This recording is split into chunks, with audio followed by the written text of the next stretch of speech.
Christine. Thanks for being on the show. Hi, thank you for having me. Absolutely. It's great to have you today, and I'm excited to hear about your story of entrepreneurship and business growth and kind of how that can help other people in their business growth journey. So tell us a little bit about your kind of story from an entrepreneur perspective. How did you become an entrepreneur? What did that journey look like for you? It looks a little different for everyone. Yeah, so that journey, it looked like for 30 years, I wanted to be doing what I'm doing today. And it started where I was working for someone else, and it became apparent to me that one of my relatives needed support in healthcare.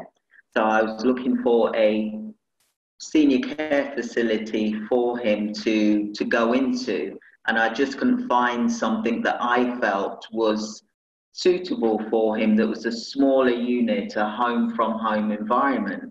So I started my own senior care business, and that was for a small unit of no more than 4 individuals to live in the senior care unit that was registered with the government. So that's where I started.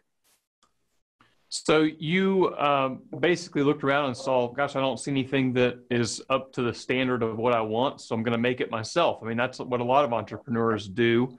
What kind of things, what kind of hurdles did you encounter in those early days when you were starting that business up? What did that look like?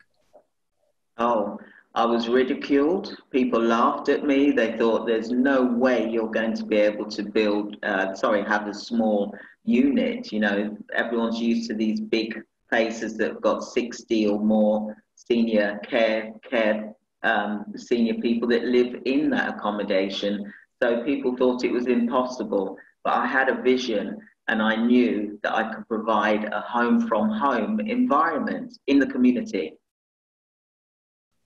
So you said you had a vision. Like what kind of things were you thinking about at that point that you wanted to accomplish that other people weren't accomplishing?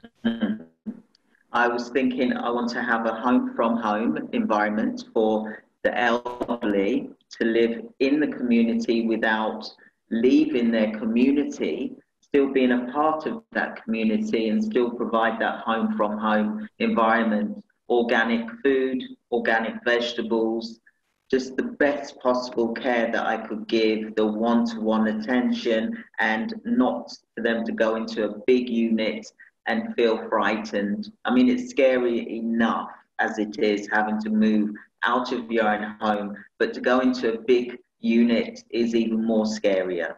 So I wanted to create a small home from home environment so that people felt safe and they felt that they were not losing their community of where they've grown up all their lives, for example.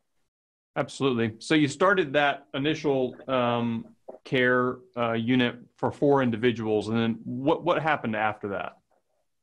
I got registered. I started doing really well. I got full straight away within the first week of opening up. I had senior care individuals come to live in the property, and I then started to think, right, okay, this is a good business model, so I'll do another one. So I just kept opening up different care homes within the communities. So as you opened those care homes, I imagine you had to find people to work there and help them, right? Like, so what was that like? A lot of times building a team and getting people to work and Yeah. operate at the same level that you expect can be really hard. So Yeah. what did you learn along the way as you kind of started to bring in team members to help with those things? I learned along the way. I had my mission and my vision statement, and my mission is to the staff members to look after the service users living in the accommodation as if it was their own relative, as if it was their own mother, father, auntie, cousin, brother, sister, to have that same ethos to provide an excellent service. So there were certain sets of questions that I had for interviewing and making sure that people were suitable to meet the needs. And also in terms of the legislation, I had to ensure that the policies, procedures were all up to scratch. and also that they met the right criteria, and that the individual staff members were able to deliver a high standard of care, because I would not accept any less, basically. So it was very difficult. I had to choose the right individuals, and that does take time. So that caused me to have to do more overtime, because I wanted to ensure that things were correct within the unit. So you spent a lot of time in those early years trying to make sure it worked yourself. Oh, yes. Which I think is pretty true for a lot of entrepreneurs. Yeah, exactly. My first unit, I was there for 5 weeks solid. Wow. And then it ended up being where I was there for half of the time. So I was away from my family as well. And so what was that like? I know you've got a couple of kids. I think it's in your bio said you had 4 kids. That's right. And so being away from family is really hard. You have 4 boys. I have 3 boys, and I have 2 little girls as well. And so what kind of age were they at that point, and how did that work for you? Because that's a hard thing to be away from family for that long. They were, one was 9 years old, and then there was 7, and then 5 at the time. So I had 3 boys at the time, and it was difficult because I would wave from the window. They'd come and see me in the morning when they was going off to school, because I lived right opposite of where my unit was. So it was even more difficult seeing my children go home and things like that. But I'd wave from the window, and that was just how it was. We just had to do things that way, and that was the legacy that I was leaving, is for them to have something in their future. So I had this vision. I knew what it was. My husband supported me as well, and so we were able to make our dream happen. And ultimately, that's the kids got to see you working so hard to try and accomplish that dream and goal, which is a huge value as well. I always think, we obviously need to spend time with our kids, but there's also a balance of that, of them seeing like, wow, my mom or dad is working really hard to accomplish this thing, and they're doing that to help other people, but they're also doing it to help our family. Exactly. And I think that's the best kind of mission is when they see that kind of passion. I love that you said you had your mission statement and you had your vision statement, and that was kind of the guiding light. I think a lot of small businesses, I know for me personally, I waited way too long to kind of craft those things because I just kind of winged it along the way. And the problem that I ran into in that was it became just about delivering a product and not accomplishing a mission. And that's a very different thing. It's very different to say, well, we're going to, like in our case, back in the day, we just built websites. So we're going to build a website. Well, that's one thing, but now our mission is about helping other people grow their business. Well, that's a lot bigger than putting pixels or words on the screen, because we're helping somebody else accomplish their dream. We're helping somebody else accomplish, their goals, and that's a big deal. And so having that mission and vision statement was really important, it sounds like, for you. How did you develop those at the beginning? Like, how did you decide this is what our mission and vision are going to be? Well, the first thing I did was I wrote an action plan. That was the first thing I did.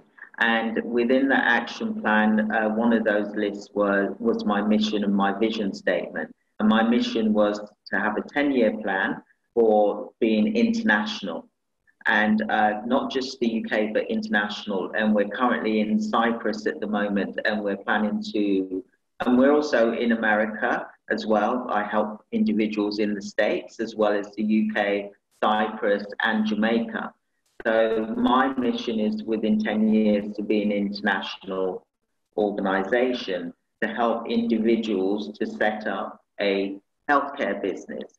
So they don't necessarily have to come from a healthcare background. They can learn what I teach them, which is I do boot camps, I do training boot camps to teach individuals how to do this particular type of business. So this business could be care home, it could be medical staffing agency, it could be medical school as well, and also children's homes. So it's types of healthcare businesses, that's what I help individuals do to set that up. Or those that are already running and doing well that want to take it to the next level, I also help individual organizations in this as well.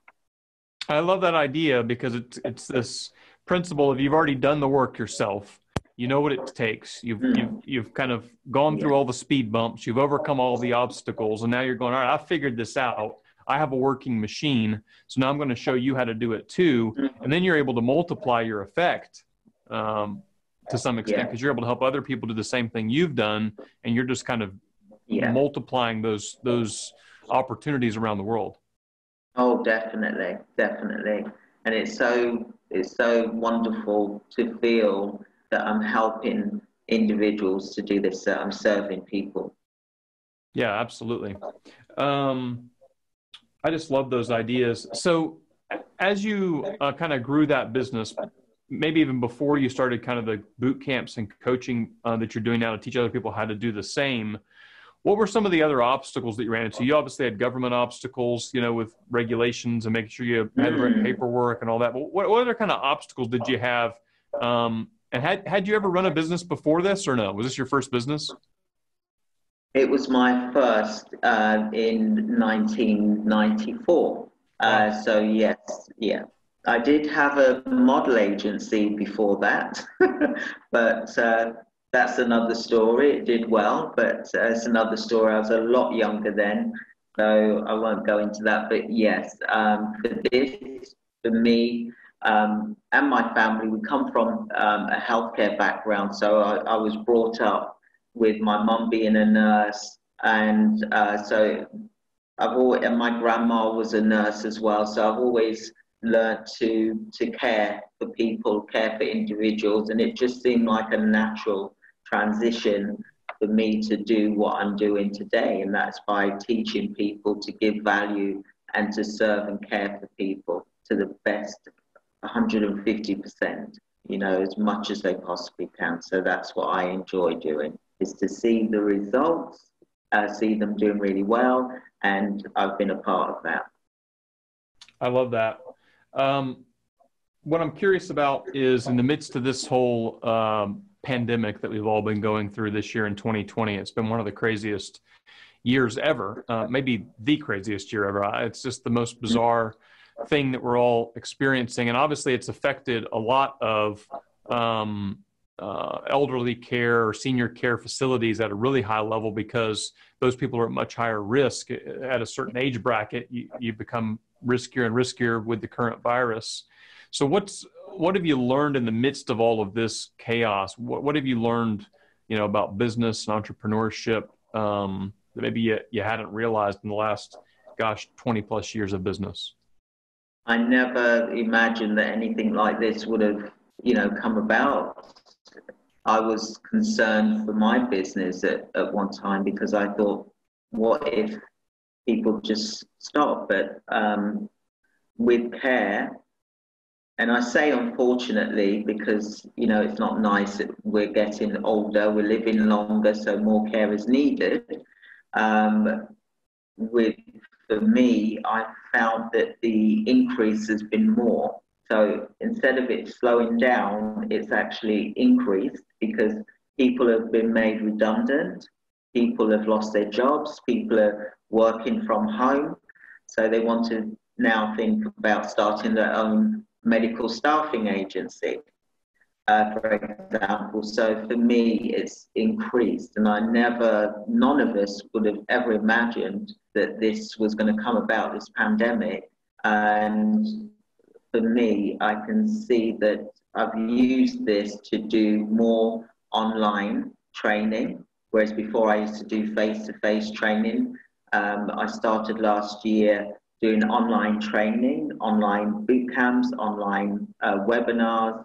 And I think me starting that from last year before the pandemic hit, it's enabled me to carry on being successful today. So that's one thing that we must all do, is try and look at what we can do for the future. And for the future now is a lot of things are online. So for me, it's been, I've been lucky to say that I've been able to train more people in starting their healthcare business online. Yeah, it's really So fortunate that you started doing the online services before all of this, because everybody else was trying to catch up after it started. I said, we built this video studio that I'm in now yeah, last year, or it was kind of in the works before that, but I'm so thankful that I have it now because I can do live teachings. I can come yeah, in here and hit a button and I have a live studio exactly. with lights and audio and all that kind of stuff. And it's been great to have, especially in the midst of Yeah, this, because there's so much more happening online now. But at the same time, I there is. often feel like it's a lot harder. Like, you've taught in person in front of live groups and Mhm. you've taught online now. And we're blessed to have the opportunity to teach online. But I find it really hard compared to being in front of people, because you Yeah, just don't have the same feel. Like when people are in the room, it's just a different, dynamic. So what have you yeah. done, and what are you doing that it's allowing you to still connect with people, especially when you're teaching other groups of people? I think it's harder to teach on a screen than it is to teach in real life. So what's that Yeah. look like for you? For me, what I try and do is I still do the activities that I would do as if I was there physically with them, and then I get them to show me their screens as well, and we all communicate. We're showing our faces online, and it's not the same as being there physically, where I'm walking over to them and assisting. However, because I'm doing extra, instead of just doing 2 hours, I'm doing three. Sorry, instead of doing 2 days, I'm doing 3 days. So I'm giving them extra so that they can learn a bit more and get to grips with things, because not everyone is computer savvy. Not everyone is knows how to use a spreadsheet. So I try and train for those beginners how to use a spreadsheet, how to download a Word document, because not all of my clients are computer savvy. So I have to think about the group that I'm training and try and cater it towards who I'm training the online sessions with. So I do get participation from them.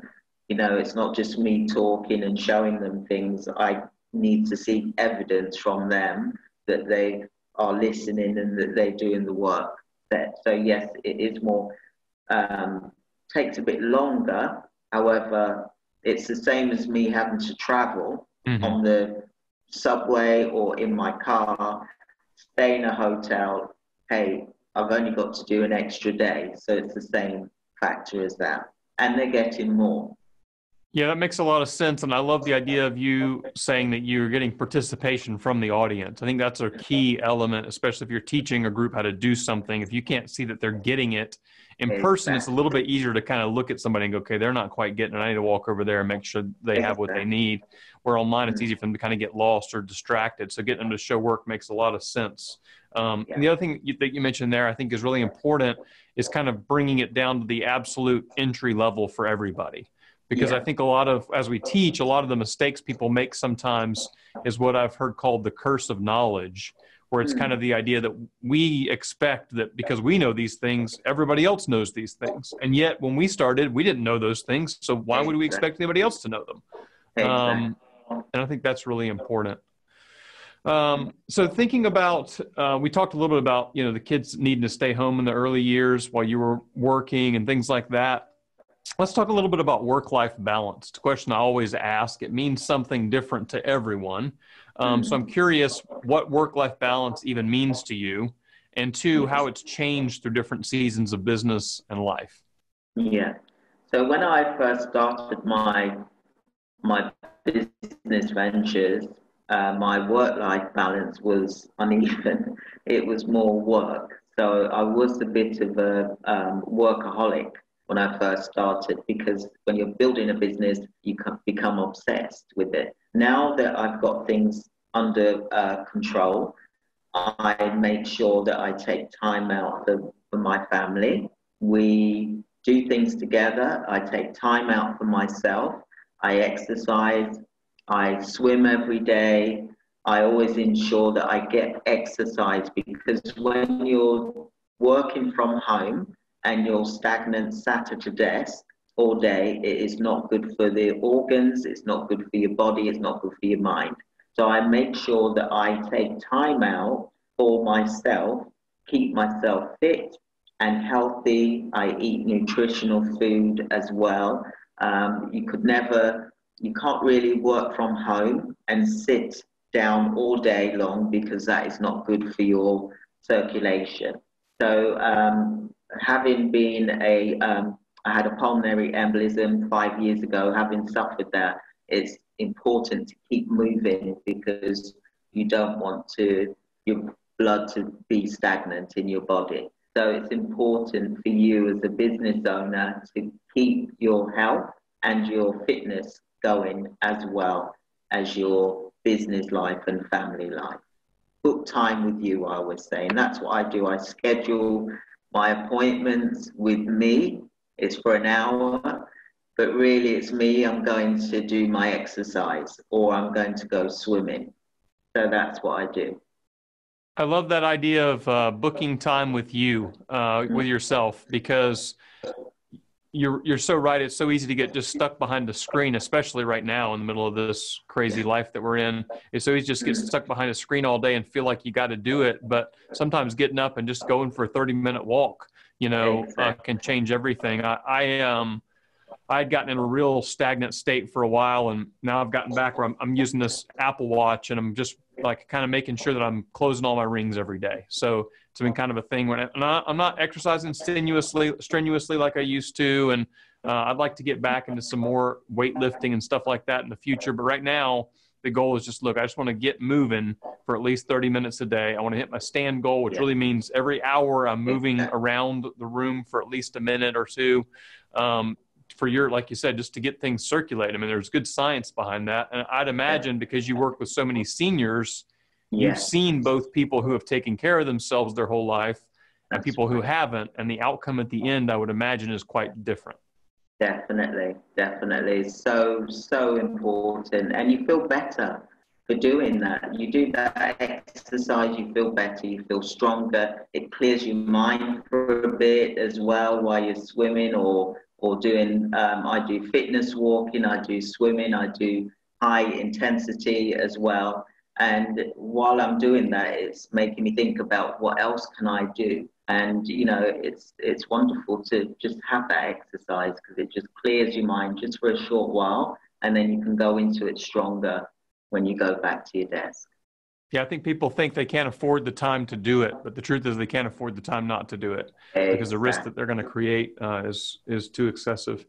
Where is the best, two last questions. Number one, where's the best place for people to find you online? And number two, any parting advice to give people that want to build a business that lasts? Okay. The best way to find me online is you can go to my website, which is www.christineblackledge.com. And in terms of what I would say, build an action plan. Write down what your goals are and build an action plan and have it so it's a 3-month action plan. Even if you spend 5-10 minutes a day thinking about what business you want to do and what business model you want to build to, at least you're moving forward with that goal to getting towards your dream of starting a business. So that's one of the things, is to build an action plan, write a list, do a spreadsheet, and then write who's accountable and who's responsible and what the time frame is for each thing for starting a particular type of business.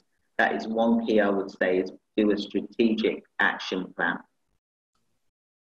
Absolutely. I think it's so easy to just get started with things and not have written down those goals or written down the plan. And I've just found the same exact thing, that over time, there's something really valuable about taking a pencil and writing it down on a piece of paper or opening a spreadsheet and actually putting that data in the computer and saying, hey, here's what we're going to accomplish by this date, and here's who's responsible for it. I'm responsible for it, so-and-so is responsible for it, and this is the deadline that we're going to have these things done by, and really breaking things down, like you said, into measurable chunks, or 3 months. I love that, like a 90-day sprint, What are we going to do for the next 90 days that's going to move us towards our long-term vision? Christine, thank you so much for your time today and for sharing your business story and insights. I appreciate you being on the show. Thank you. Thank you for having me. It's been wonderful. Hey, I hope this video has helped you with some tips and ideas to build a business that lasts. Make sure you subscribe to our channel so that you don't miss out on the next videos that we roll out. And more importantly, for some awesome free resources, head over to our website at buildingabusinessthatlasts.com. You can get a free copy of my book there where I tell you how I have built an agency that's grown year over year for the last 20 years in a row. So go grab that, buildingabusinessthatlasts.com, and make sure to subscribe to our channel. Thanks. We'll see you soon.